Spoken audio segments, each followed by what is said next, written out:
Ano ba ang Tai Sui? Ang Tai Sui o Grand Duke of the Year ay isang Chinese name para sa mga bituin o stars na tinatawag na direktang kasalungat o opposite ng planetang Jupiter. Ito ay 12-year orbital cycle, personified o ginawang mga karakter na wangis ng tao bilang deities. Sila ay mga importanteng features sa Chinese astrology, feng shui, Taoismo, at Chinese Buddhism. Sa panahon ng Warring States, ang Tai Sui ay naging mga gods o Diyos sa popular na astrolohiya. Pero walang mga naisulat na record o kasaysayan ng mga pag-worship o pagsamba sa mga ito. Ayon sa Han Dynasty, ang pinakaunang record o kasaysayan ng Tai Sui ay nakita sa Wang Chong's Luneng. Ang Luneng naman ay isang klasikong Chinese na libro ni Wang Chong na naglalaman ng mga essay patungkol sa natural science, Chinese mythology, philosophy, at literature. Ang Tai Sui ayon dito ay sinasabing kayang magdulot ng kamalasan at trahedya kapag ang Tai Sui ay hindi nirerespeto o pinapansin. Ang Tai Sui ay nasa 60, ibig sabihin, ito ay nag-iiba-iba sa loob ng 60-year cycle o sa loob ng 60 taon. Ngayong 2025, Year of the Wooden Snake, sino-sino ang mga matatamaan ng Tai Sui at alamin ano ang dapat mong gawin. Kung ngayon ka pa lang sa channel na ito, huwag kalimutang i-like at i-share ang video na ito. Mag-subscribe ka na din. I-click ang bell at all para lagi kang notified sa mga pinakabago kong pampaswerte videos.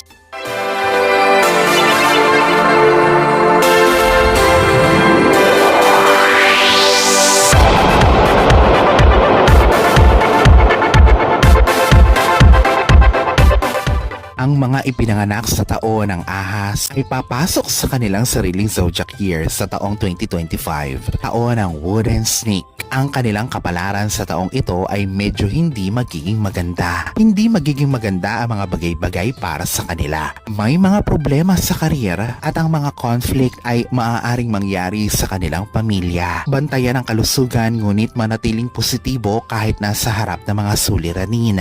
Huwag mawala ng fighting spirit upang maiwasan pa ang mas hindi paborableng sitwasyon para sa kanila. Maging maingat sa 2025. Iwasan ang pakikipagtalo sa iba. Matutong kontrolin ang kanilang mga emosyon. Ang tiwala at pakikipagkasundo ay kayang makalikha ng yaman. Sa paraang ito, ay kaya nilang malagpasan ang 2025 ng panatag at ligtas.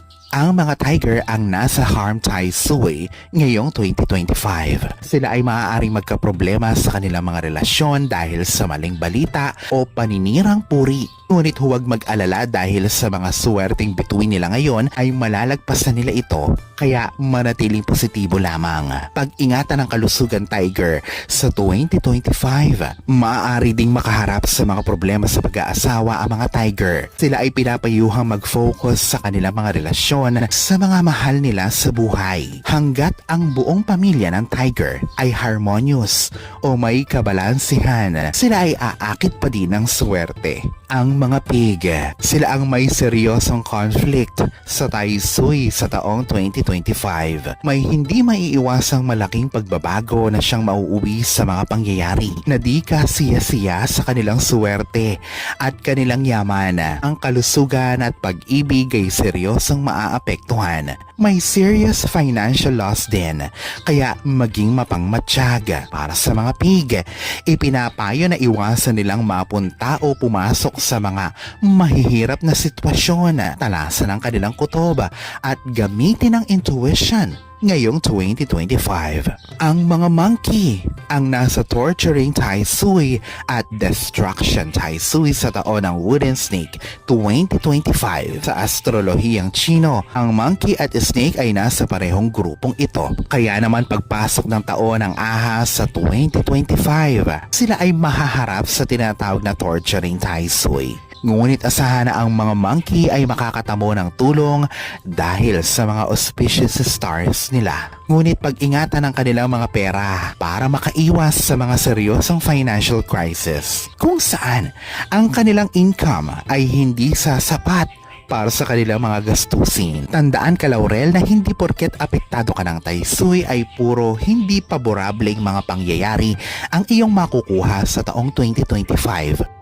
Alalahanin pa din na ito ay may positibong parte. Gawin itong gabay upang makapag-ingat at matapos ang taong 2025 ng may kapanatagan. Para sa taong 2025, ang Taisuy Grand Book o God of the Year ay si Wusui. Ako ay nag-iwan ng link para sa Taisuy Amulet Card kung saan pwede ka nitong makakuha. Ang link ay nasa description box.